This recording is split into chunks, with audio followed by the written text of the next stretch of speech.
Bruchot habaot, ladies. Bruchot hanimtzaot.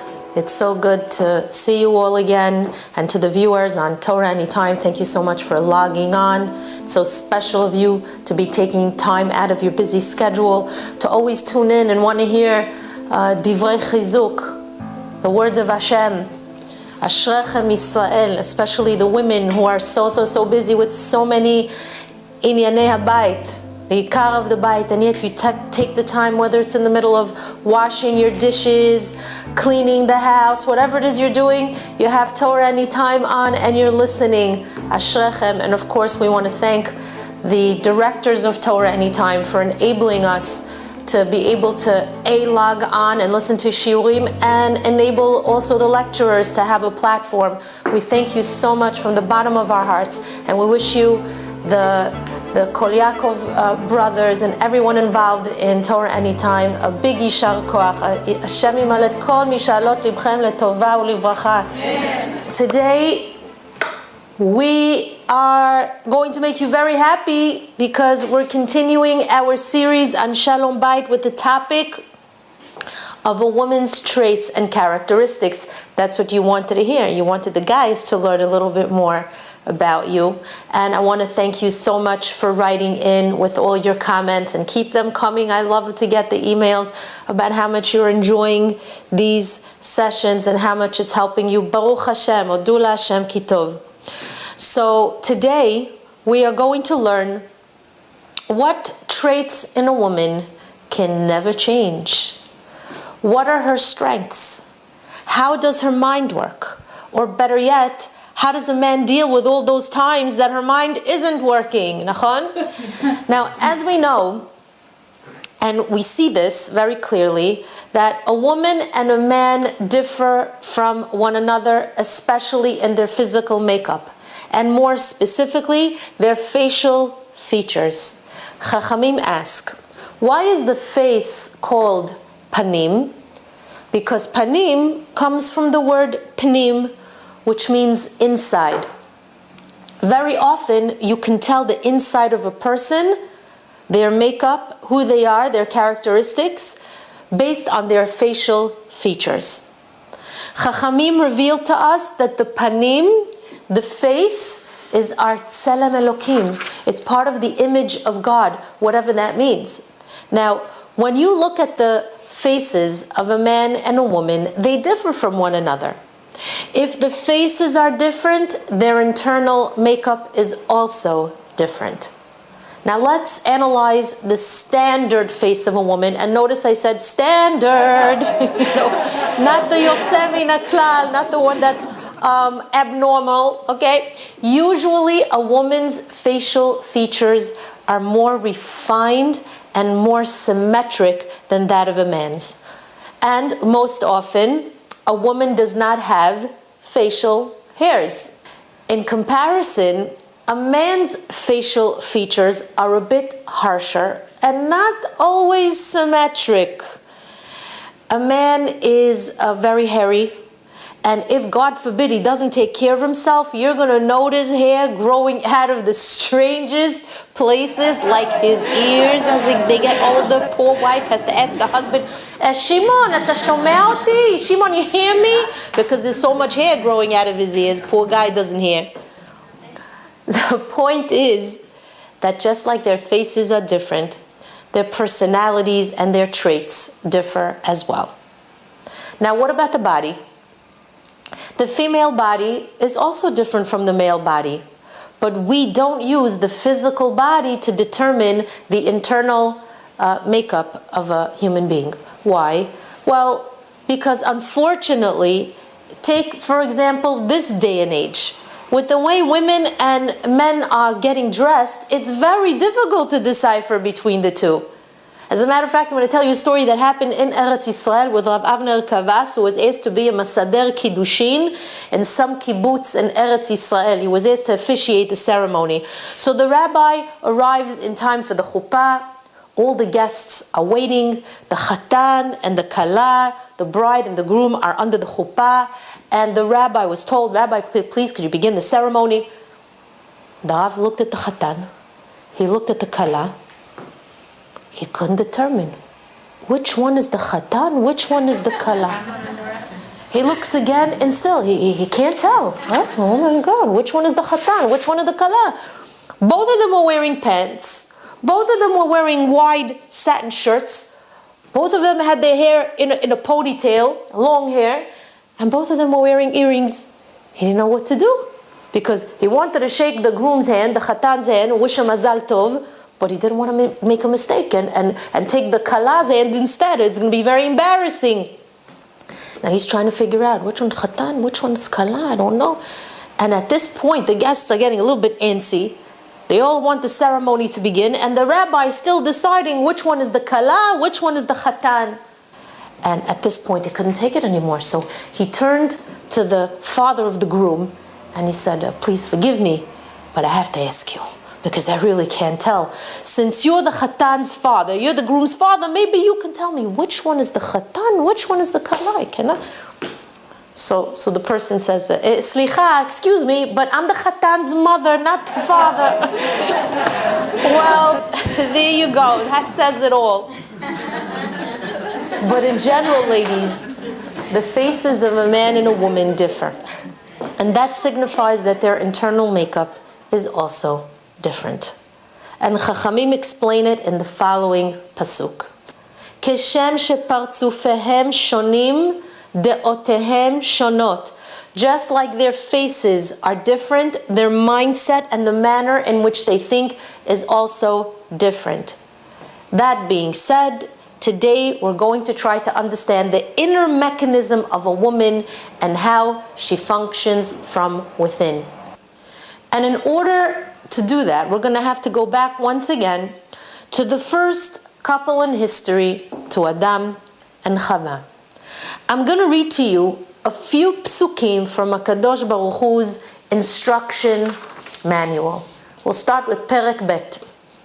It says, Vayomer Hashem Elokim, Lo tov ha'adam heyot levado, E'aseh lo ezer kenegdo. And Hashem said, it is not good for man to be alone. I will create for him a helpmate opposite him. Vayapel Hashem Elokim tardema al ha'adam vayishan. And Hashem caused a deep sleep to fall upon man, and he slept. Vayikach achat mitzalotav vayisgor basar tachtena. And he took one of his sides, and he closed the flesh in its place. Vayiven Hashem Elokim et hatzel asher lakach min ha'adam leisha. Vayaviyeha el ha'adam. And Hashem built the side that he had taken from man into a woman, and he brought her to man. Vayomer ha'adam, Zot hapam etzem me'atzamai uvasar mipsari.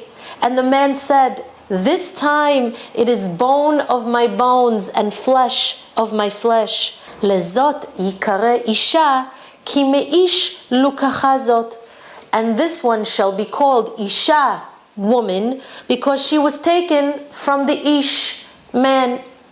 Al ken ya'azov ish et aviv ve'et imo ve'davak be'ishto ve'hayu levasar echad. Therefore, a man shall leave his father and his mother and cleave to his wife, and they shall become one flesh.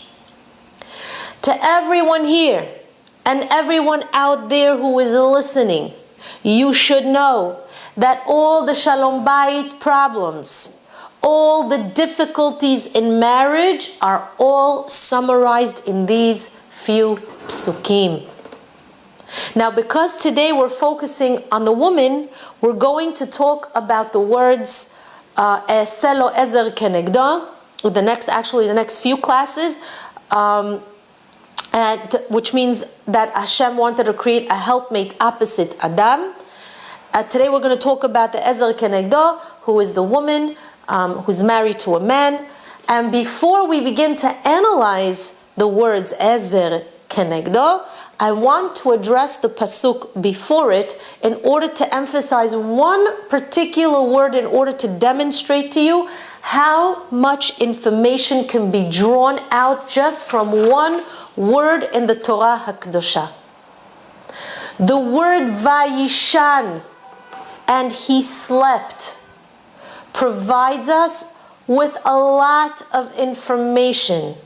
So let's see how much we could draw out from these words, and then we're going to go back to the words Selo Ezer Kenegdo. Let's read the pasuk again. Vayapel Hashem Elokim tardema al ha'adam vayishan. Vayikach achat mitzalotav vayizgor basar tachtena. We explained in the previous classes that the first human being consisted of a dual component. The two elements were of a male and female counterpart. And those two elements were adjoined. The front was the male, the back was the female. Vaikra et shmam Adam. And this human being that HaKadosh Baruch Hu fashioned, he called Adam, human being. What did Hashem decide concerning this human being? Lo tov heyot ha'adam levado. It is not good for a human being to continue to be attached. Selo ezer kenegdo. I'm going to separate this human being, and I will create two separate entities, and a helpmate will be opposite him. She will face him. During the surgery, Adam was in a very deep sleep. Ask yourselves a question. Why is it that at this momentous point in history, in this grand and most beautiful and most romantic moment in the first human being's life, why does HaKadosh Baruch Hu choose to put him to sleep? Rashi HaKadosh Alav HaShalom comments on the words Vayishan, and he slept, Vayikach, and Hashem took. And he says that Hashem put Adam to sleep so that he should not see the piece of flesh from which Chava was created, lest she be repulsive to him. You hear this? On the one hand, this is the most beautiful moment in history, where man, the first man, is going to meet his new partner. It's the most unique moment in history because it's the first. It's grand. It's amazing. It's so romantic. It's beautiful. But on the other hand, this beautiful moment can potentially be damaging to this partnership. Why? What kind of damage could it cause? You see, although the surgery that HaKadosh Baruch Hu made on Adam was extremely binding when it came to Chava, but still, it's not the most pleasant. When a man sees the particulars of such a surgery, the blood, the veins, parts of the body that are being reconstructed and removed, those moments are not pleasant at all. And even though right after this surgery, Adam's body is healed and the flesh was closed and he looked as good as new, but during the entire episode, had he been awake, he wouldn't have experienced the most pleasant of circumstances. It would have been painful. It would have been frightening, and Rashi says it would have even been repulsive. So HaKadosh Baruch Hu understood that it's possible that Adam may have rejected Chava as a result of the disgust that he would have felt that she was created in this way. And if he would have felt a rejection towards her, it would have defeated the entire purpose of creating her in the first place. So what did HaKadosh Baruch Hu do? He put the human being to sleep and he fashioned the woman. And then when they each woke up and saw each other in a complete and wholesome way, their reaction towards one another was a positive one. What did Rashi HaKadosh reveal to us? What was HaKadosh Baruch Hu's intention in all of this episode of the surgery? That if Adam or Chava see disturbing or unpleasant things concerning the other, it may cause a distance between them. So the word Vayishan, and he slept, all by itself, just that word, can offer us 6 tips that can help a couple remain close to each other and preserve their dignity. What is Vaishan in the world of Shalom Bayit? Let's find out. Tip number 1. Try not to see unpleasant things concerning one another. Try not to expose unpleasant blemishes that you may have on your body. Don't expose them to the other person because it may cause your partner to feel repulsed by the sight. Now, in reality, nobody's perfect, and we're all created with physical blemishes here and there. But there's no mitzvah to go out of your way to highlight all those unpleasant blemishes. You see, the men out there, you have this strange notion that your unpleasant blemishes are nice to share with your wife. A man could come home to his wife and show her the most revolting infection on his toe with all the pus oozing out. Oh. And of course, he gets the right reaction from the woman. Oh, and she says, please, do me a favor. I don't want to see it. I don't want to see it. And he says, but Miriam, I'm your husband. Of course you're your husband, but what this guy doesn't realize is that when he exposes his blemishes, no matter what that blemish is, not only isn't it pleasant to look at, but he just caused his wife to be repulsed by it. That feeling of repulsiveness creates a distance whether you like it or not. So that's tip number 1. Never expose your blemishes to your spouse. You have to try and look as presentable as you can because you want to attract and not the opposite. You don't want dikhiyah. You don't want your wife to be repulsed by you or to feel unattracted to you. And yes, it can happen. As much as your wife can love you, there are times that she's not attracted to you. And you help that, unfortunately. You make that happen. I once counseled a man on Shalom Bayit, and he said to me, Rabanit, I have a feeling my wife isn't attracted to me like she used to be, and I just don't know why. What happened? I just don't know what happened. Something here happened. Ladies, sitting in front of me, and guys out there, I'm telling you too, sitting in front of me was a man wearing a creased shirt that didn't fit him because it was so tight. It looked like the buttons were going to fly off of his chest at any moment. He was wearing pants that were so loose, I was afraid they're going to fall down. His belt didn't even rest on his hip anymore because it was being pulled down by all the things that he had in his pocket, like his 30-year-old wallet, his keys with 100 keys on it, his entire toolkit, pens, business cards. Believe me, I have no clue how you guys out there managed to cram all those things into your pants. The man's shirt was sticking out of his pants. It had a stain on it. His hair wasn't combed too nicely. His kippah was not clean. He didn't even smell the nicest. And he's sitting here asking me, I have a feeling my wife isn't attracted to me. Can you tell me why? No. All of his blemishes are exposed. He doesn't seem to care. And he wants to know why his wife isn't attracted to him. No. So to the men out there, I say, after you got married, for some crazy reason, you suddenly stopped caring about how you looked. And you forgot that the only reason you looked good to begin with when you were dating was because of your mother who made sure you put on deodorant, you look good. Really, guys, you want your wife to be attracted to you? You want her to anxiously wait for you when you come home from work? You want that to happen? Stop highlighting your imperfections and start showing off all the physical qualities that you possess. Take my advice. You're going to see that it works. First of all, make sure you have pants that fit you and that they're not overstuffed with things that weigh them down so you don't look like your pants are sagging. That's number 1. And fitting, by the way, means not too tight, not too loose. Today there are men that walk around with such tight pants. First of all, it doesn't even look nice. It just doesn't look nice. I don't want to say what it looks like. And not to mention the halachic ramifications of tight pants. But it's not a pleasant sight. Make sure your pants fit you nicely. Put on a nice, crisp, clean, iron shirt that fits you. Not too big, not too small. If it's too small, you look ridiculous. If it's too big, you look overweight.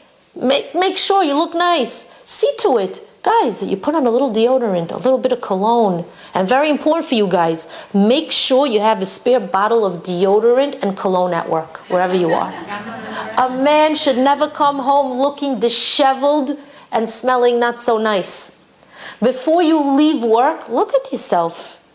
Tuck in your shirt, pick up your pants, put on deodorant, little cologne so you could smell fresh. Chew some fresh gum. Take a breath mint before you come into the house. If you have peot, fix them, put them behind your ears. You should look neat. Look in the mirror to make sure that the rest of your lunch didn't stay on your beard. Look at yourself before you come home. A woman appreciates and she likes it when a man makes an effort to look decent. That being said, you should never let her see you getting dressed in the morning. Go to another room or use the bathroom. That's where you should get dressed. Tidy up. Make sure you smell nice so that when you meet your wife first thing in the morning, what is she going to see? She's not going to see shame on, shame on. She's going to see Adam. Wow. When Chava was woken up after Adam's surgery, she saw a finished product. When Adam woke up from his surgery, he looked at Chava and he saw a finished product. You don't walk into the kitchen half dressed and not yet showered. You come prepared. And you're going to see that as you're walking down the corridor towards your wife, wherever she is, the first thing that's going to happen is she's going to smell you. Every woman loves the scent of a fresh man, meaning cologne, deodorant. She's going to smell you and she's going to think, ah, what a smell. Ah, I love it. You know what you just did? You already fanned the flame. She can't wait for you to come into that kitchen. Women enjoy seeing a man who looks good and smells nice. Why? Because that's how women were created. They're extremely artistic, they're very creative, they like cleanliness, they like order, they like seder, they like pleasant smelling things, they like nice things, and that includes the husband. And on Shabbat, you have to go out of your way to look even nicer. Make sure you're wearing a nice clean suit that fits you nicely. Put on a clean and ironed white shirt. If you can, why don't you wear cufflinks? Cufflinks look great on a man and women like it. Don't take off your tie. Don't take off your tie at the table because then you're going to look like a shlomazel. You're going to look disheveled. Keep your tie on. Honor your wife. Honor the Shabbat HaMalkah. There are men out there, you see like the Hasidim, they don't even take off the beketcha. They keep the beketcha on the whole time while they're sitting at the table. This is kavod. It's kavod for the wife. It's kavod for Shabbat. Keep your tie on. If you can, even keep your jacket on. One husband once said to me, but I don't like wearing cufflinks. I'm a simple guy. I don't like this stuff. I'm simple. And he was right. He was so right. Everything about him was simple. From head to toe, he's simple. But so was his marriage, which is why he was suffering in the intimacy department. A rule of thumb, guys. It doesn't matter that you don't like the cufflinks. It's not the end of the world if you put them on and make your wife happy. It's not the end of the world if you come to the Shabbat table looking like Prince Charming and not the frog. It's not the end of the world. Some guys, I don't understand that. It's so simple for them to make such minor adjustments to make their wives happy and more attracted to them. No, I don't like the cufflinks. Slicha. Aval, what does it take for you to put on 1, 2 cufflinks and make a woman happy? Law, it's the gist of the matter. Excuse me. What are you talking? Hello. Your wife is telling you, I like this. I like when you wear this shirt. I like when you wear cufflinks. I like it. And you say, no, I'm a simple guy. Okay, so stay simple and good luck to you. Good luck to you. You might be a simple guy, but that simplicity is not adding spice to your marriage. That simplicity is creating a very bland reaction from your wife. That simplicity might just be that blemish that you keep highlighting, which is not attractive to your wife. You have to learn to attract your wife. You have to create a situation where she desires you. And if you don't be surprised if she's not so attracted to you. Don't be surprised that things are not taking place in the way that you'd like to in the privacy of your bedroom. Don't be surprised when you don't get the reaction that you want from her. You have the koach to change little things and make minor adjustments and make a big impression. Vayishan means you leave your bedroom completely ready and you're pleasant looking. Vayishan means you come home looking the same way that you left home in the morning. Neat, clean, smelling nice. That husband, by the way, who complained to me that his wife isn't attracted to him anymore, he took my advice. What did I do? I sent his sister, who I know is a good shopper, I sent her shopping with him, and we did a makeover on this guy. New shoes, new shirts, new ties, a new suit, new hat even, because he lost weight. The guy lost weight and he's wearing a hat and his whole face is like this small and the hat's this big. We got him new glasses, everything. And of course I had to instruct him what to do with all these things, because from all the years that he stopped caring about how he looks, he forgot what to do. He just forgot. And he followed the instructions to the T.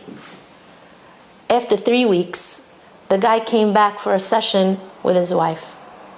I opened the door, and behold, it was Adam. I couldn't believe this transformation. The first thing I noticed, besides this guy's appearance, was that the wife had a genuine smile on her face. They walked in. She excused herself to use the ladies' room. And then he whispers to me, Rabanit, thank you so much for your advice. It's actually working. Things are so good at home that it got to the point that wherever I go, she follows me. Shimon, where are you? Shimon. He said to me, she actually initiates a hug. She wants to hug me. I told him, Shimon, it's the cologne. But most importantly, Shimon, it's not Shimon. It's always Shimon going to be in our classes. And most importantly, it's the fact that you showed her you care enough to look good for yourself, first and foremost, Kvod Adam, and for her. That's what makes a woman happy. A man has to wake up early in the morning, and after he says Modeh Ani, and he washes Negelwasser, he has to think, what a wonderful day it is. I love my wife. I'm so grateful that I have her in my life. And then you go to the shower, and while you're showering, think about the nice shirt and pants that you're going to wear in honor of the Shekhinah HaKadosha. Because we said a woman represents the Shekhinah. If the Shekhinah HaKadosha was coming and you had to greet her, wouldn't you want to be dressed nicely? Get dressed. Don't forget the deodorant, the cologne. Take one last look in the mirror. Make sure you look presentable. Make sure your buttons are in the right place. Make sure you look nice. And then you walk out of that room with confidence and with a smile. Eventually, you know what's going to happen? She's going to greet you with such a happy heart. She's going to say, Shimon, good morning, my dear husband. Oh, you look so good. You smell so good. And when you're going to try to leave that house, she's going to say, wait, Shimon, don't, come back. I want to smell you again. Let me smell you. Ah, you smell so good. Truthfully now, the Shimons out there, how would that make you feel? You know how that makes you feel? Like $1 million. And how did you make your wife feel? Like a queen. Tell me, what are the chances that she's anxiously going to wait for you to come home from work? A man has to stop highlighting his blemishes and weaknesses because it's extremely unattractive and doesn't create closeness. The same holds true for a woman. You could be the biggest rebbitzin on the planet who walks around all day long with a Sefer Tehillim in her hand. You could be the biggest Baalat Chesed who helps every organization out there where there isn't an organization that doesn't know your name. All day, you're busy with so many good things that when your husband comes home from work, you have no energy to tend to his needs. His supper looks the way you feel, misken. You should know that all of your good deeds and all your righteousness amounts to zero if your husband feels neglected. Instead of volunteering all day long for various chesed projects here and there, you should volunteer at home. And like your husband, you also have to try and hide your blemishes and not highlight them to your husband. There was a lady who once approached me and she said, Rebbitzin, one of my weaknesses is that I'm extremely anxious, very anxious. So I asked her, I said, well, why did you get married if you were such an anxious person? You should have worked on yourself, you should have gone for help, and then get married. At least you would have gone into the marriage less anxious. You know what she said to me? She goes, I wasn't always this way. You know who made me anxious? Him. He made me anxious. He made me this way. And then she began to describe her marriage and how difficult her husband could be concerning certain things, how alone she feels in the marriage because he's not a real active partner, not in the chinuch hayeladim, and not in other aspects. And all of this, including his very calm, passive demeanor, interestingly enough, created anxiety in her. Very interesting. And therefore, she had a tendency to overreact and raise her voice. The entire house would tense up when she'd start talking. Now, this woman doesn't realize that when she overreacts and raises her voice, she's not showing strength. She's displaying her weakness. When a man sees you getting anxious and overreacting, it doesn't create a good feeling in him at all. It makes him feel very distant from you. Makes him see you in a very negative light. So what's the solution to this problem? What should you do when your husband is driving you bananas just by being a man? You know what you have to do? You have to excuse yourself in order to calm down. You should never highlight your weakness. Your husband has to hear and see the Shekhinah HaKadosha represented through you. That means you have to speak in a refined and dignified manner. That means you have to speak in a pleasant and graceful tone of voice. It means you use words that are dignified and respectful. When your husband sees that unpleasant side of you, it creates a distance between you. Vayishan means you have to put those negative traits and bad habits to sleep. So that's tip number 1. Tip number 2 is the following. Vayishan means that you shouldn't be busy trying to look for the flaws in one another. You know, there are couples out there who I think have degrees in archaeology. Why?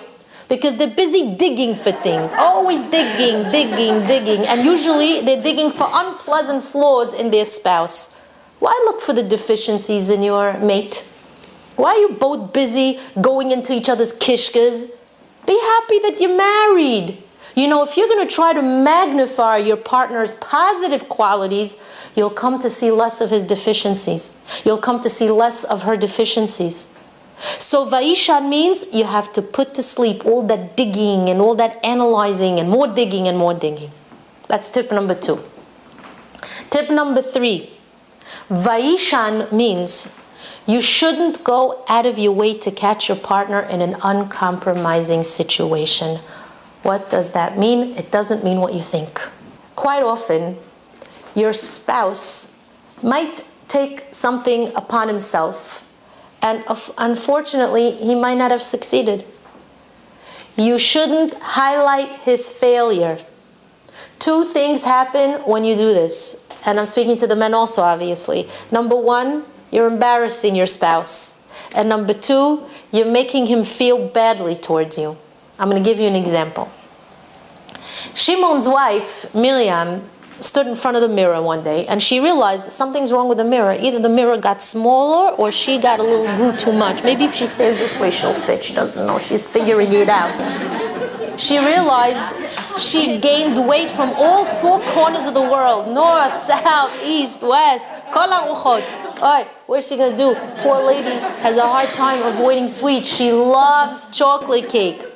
So she decides she's going to stop with all these sweets. That's it. She gathers everybody in the house for a family meeting. And she says, my dear husband and children, from this day on, that's it. I'm stopping with the cakes. And I'm serious about this. From now on, me and chocolate cake are not friends. We're enemies. After the meeting, which is already a mistake, by the way, for the guys out there, Shimon comes to her and he says, my wife, my dear wife, listen, it's very nice that you want to go on this diet, but do I also have to be punished? It's not fair that because you want to go on a diet, I can't have my small piece of cake on Shabbat. Now, the truth is, he shouldn't do this, because if your wife is having a hard time with these things, why don't you eat the piece of cake before Shabbat, before you come home? After Shabbat, take a walk, buy yourself something. Why do you have to antagonize her? Why do you have to make her feel this way? But anyway, this was already the first mistake. But anyway, Miriam says, Shimon, you're right. Buy yourself a small piece of cake, but please, I ask you, don't eat it in front of me. Hide it somewhere. Put it in the oven. Put it somewhere. Just don't let me know where it is. Don't show it to me, because you know the words that we recite every morning in our tefillah. Lo lidei nisayon velo lidei bizayon, right? That Friday afternoon, Shimon did exactly what Miriam asked.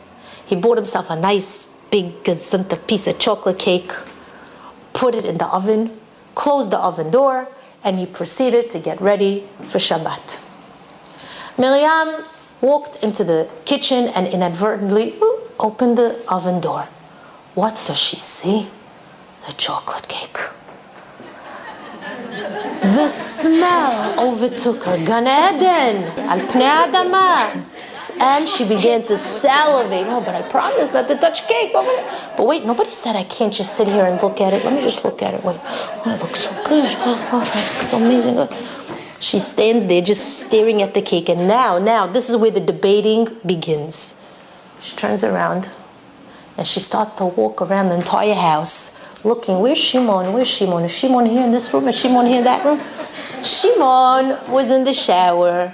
And she's thinking, you know, one little sliver is not going to hurt me, because nobody's going to notice how much I took. But if I'm going to take the cake out of the oven, I'm not going to have time to put it back, and then it's going to be very noticeable that I took the cake. So I'm just going to open the oven door, and I'm going to eat a small piece in the oven. I'm going to put my head in the oven and eat it. So she slowly makes her way back to the kitchen, looking behind her shoulder every few seconds to make sure Shimon is not there. She opens the door to the oven and she sticks half her body in the oven. And then she cuts a small piece of cake, took one bite, and it's a time. It's so delicious. And of course, she didn't stop there, because avera goreret avera. One bite led to another. Meanwhile, Shimon comes out of the shower and makes his way into the kitchen. What does he see? He sees Miriam's head in the oven, half her body's in the oven. He's thinking, so much for the diet, right? Not to mention the fact that she's eating all my cake. That's it. I'm going to put a stop to this.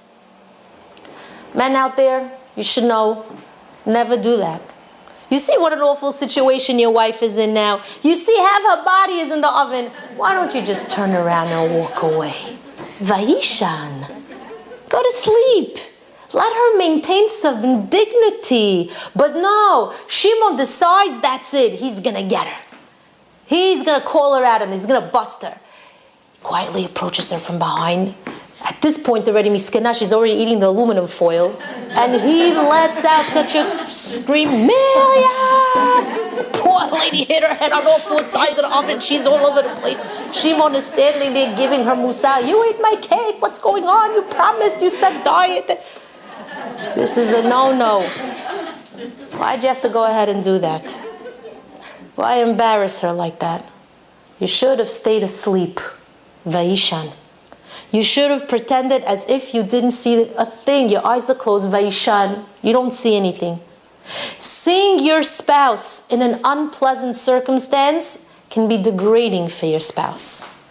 There are times in a marriage where you just have to go to sleep and pretend you didn't see anything. Vayishan. There are times you just have to close your eyes and pretend you didn't see what you just saw. That's tip number 3. Tip number 4. Today, it's become a fad, a crazy fad, that men escort their wives to the birthing room. Women want their husbands to be present when they give birth. Now, on the surface, it seems like a very beautiful experience for both of them. However, it could be very damaging. A woman should not ask her husband to be with her in the birthing room because it could be extremely unpleasant for the man. Besides the halachic and spiritual ramifications, as macho as your husband looks, he can't handle such things. You're giving birth and the nurse is attending to your husband who just fainted. Women shouldn't ask their husbands to be with them because every woman who's in labor experiences two traumas. The first is a physical trauma. The second is an emotional trauma. When a man sees his wife experiencing a traumatic situation, as much as he loves her, deep down he's not equipped to deal with it. In that case too, you have to apply the rule of Vayishan, which means a man should be outside the birthing room. He should be reciting Tehillim, he should be learning Torah, and he should be anxiously awaiting the news of the labor. Not only that, but every woman experiences labor differently. There are some women who say things during labor that could be extremely insulting and offensive, and I'm saying it in a nice way, especially when it concerns their husbands. A woman isn't herself during childbirth. The craziest words can come out of a birthing woman's mouth during labor. Why should a man have to hear that? Vayishan, Vayishan. That's tip number 4. Tip number 5. In Parashat Vayakel Pekudei, Moshe Rabbeinu alav hashalom finished building the Mishkan, and the pasuk says, "Velo yachol Moshe lavo el ohel moed," and Moshe could not enter the tent of meeting. Why? Ki shachan alav he'anan uchvod Hashem maleh et hamishkan, because the cloud of glory rested upon it and the glory of Hashem filled the tabernacle. Listen to the words again. Velo yachol Moshe lavo el ohel moed. Why couldn't Moshe Rabbeinu enter the ohel moed? Ki shachan alav he'anan, because a holy cloud rested upon it. Asks the Zohar HaKadosh, why couldn't Moshe enter the ohel moed? Because it says that a holy cloud rested upon it. And then Rabbi Shimon Bar Yochai adds the following words. He says, when Moshe Rabbeinu finished building the Mishkan, he wanted to enter, but he couldn't because the holy cloud that represented the Shekhinah HaKadosha was also present and rested there. And at that moment, it seemed as if the Shekhinah adorned itself for the honor of Am Yisrael. We don't know what that means, but it's a beautiful thought. And therefore, says Rabbi Shimon, it wasn't appropriate for Moshe Rabbeinu to enter the Ohel Moed at the time that the Shekhinah HaKadosha is adorning herself, in the same way that it isn't fitting for a husband to enter a room where he knows his wife is adorning herself in his honor. These are the words of the Zohar HaKadosh verbatim. You hear that, the guys out there? It's not that it's forbidden, it's just not fitting. It could be damaging. Why? First of all, guys, just opening a woman's makeup drawer could be frightening to you. The strangest things are found in a lady's drawer. You could think she's a mass murderer. Nail clippers, tweezers, eyelash curlers, bottles of wax, sponges, cotton balls, vinyl gloves, masks, rubbing alcohol. It's very frightening. And a woman is standing there in front of the mirror beautifying herself, right? But for a man, it doesn't look so beautiful. She pulls at her skin, she stretches her neck, she tweezes her eyebrows, waxes her lip, right? It's not so pleasant. A man who watches this entire procedure from beginning to end is doing himself and his wife a disservice. Why? Because a man shouldn't see what his wife does behind the scenes in order to look good for him. In the same way that I told you guys that you have to get dressed privately so you could come out ready, the same is true for your wife. Give her a few minutes of privacy in order for her to adorn herself in your honor. You shouldn't be present when she pokes and prods and pulls and stretches. Let her come to you in all her glory, like the Shekhinah HaKadosha.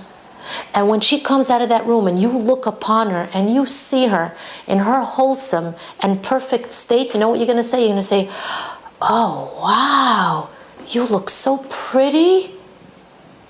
You should know that this expression of surprise, oh, wow, that expression in a marriage, the element of surprise in a relationship is something amazing. Let your wife surprise you. Let your husband surprise you. You know, after living with someone for so many years, there's very little you could renew or feel rejuvenated about. So how could you create the chidush? How could you create a newness? You give your wife the freedom to surprise you because you never know how she's going to appear when she comes out of that room. It's always going to be a chidush either way. Hopefully it'll be a pleasant one. We give you bracha, it should be. Last tip. One of the marital counselors in Eretz Yisrael once told us a story of a woman who called him and she said, Rabbi, I came to a point where it's very hard for me to stand my husband's presence. I don't know what to do. Either there's something wrong with me or there's something wrong with him, but I can't handle him. So the rabbi said, well, what's the problem? And she says, well, as you know, Rabbi, there are stores that have items that are designated only for women. Certain stores are for women only. And for some reason, my husband insists on tagging along and choosing the items that I wear. Rabbi, it's embarrassing. It's a store for women. There are other women there. And he's standing there and he's pointing and he's telling me this yes, this no. This I like, this I don't. Oh, look, that lady. I don't like that, Rabbi. I don't know what to do. I can't stand it anymore. Men out there, you don't belong in such a store. You could escort your wife until the store, but then you got to look up and pretend that the awning over the store reads Vayishan. Why don't you go back to the car, listen to a good shiur, take a stroll through the park. You could even sleep in the car while she's shopping. You don't belong in places that are designated only for women. Now, I just gave you 6 tips that you could use that could help bring you closer and prevent the distance. And all these tips came from one word in the Torah, Vayishan. Imagine that. Rashi HaKadosh was telling us that a healthy distance between a husband and a wife breeds kirva, breeds closeness. But when they're in each other's kishkas all the time, eventually it's going to create a distance. There has to be a healthy balance maintained. Too close is not healthy. Too distant is also not healthy. There has to be a healthy distance maintained in order to establish a closeness. It's healthy for both people. Where do we learn how to activate that distance and create closeness? From the word Vayishan. We're going to stop here and we're going to continue next time with part 2 of characteristics of a woman, and at which point we'll discuss the words Selo, Ezer, Kenegdo. I want to wish you all an amazing day of bracha and atzlacha bechol maaseh yadechem, a tremendous shalom bayit, and may we be zoiche to witness the coming of Mashiach. Bimhera beyamenu, amen.